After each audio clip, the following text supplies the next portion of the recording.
Assalamualaikum warahmatullahi wabarakatuh. Selamat datang di channel Cekikikan Betawi. Tempatnya cerita kocak, lucu, tapi tetap banyak maknanya.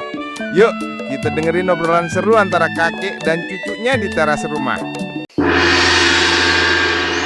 Kek, gue boleh nanya kagak? Dari tadi lihat kakek ngelamun aja. Apaan sih lo? Bukan ngelamun, lagi nginget masa dulu aja. Emang kenapa? Gue penasaran kek. Dulu kakek waktu kecil hidupnya gimana sih? Kan kakek sering bilang hidup dulu lebih susah. Wah bener tuh. Dulu mah hidup kagak kayak sekarang.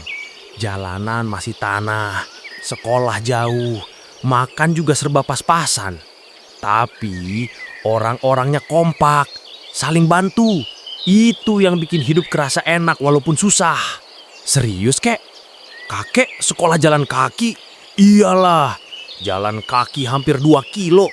Kalau hujan becek-becek, sepatu gue simpen di plastik. Sampai sekolah baru dipakai biar kagak kotor. Waduh, ribet amat kek. Terus kaki mah capek? Capek mah capek. Tapi dulu orang tuh niat belajarnya gede. Kalau mau dapat hidup enak, kudu usaha.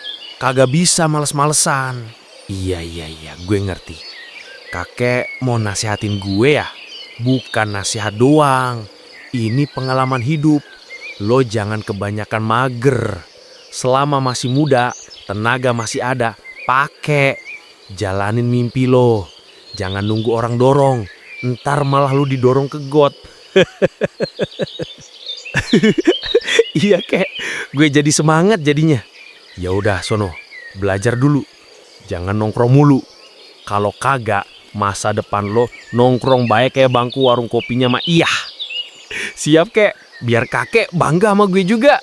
Nah, itu dia obrolan hangat tapi tetap kocak dari kakek dan cucunya. Jangan lupa like, komen, dan subscribe biar channel Cekikikan Betawi makin rame. Wassalamualaikum warahmatullahi wabarakatuh.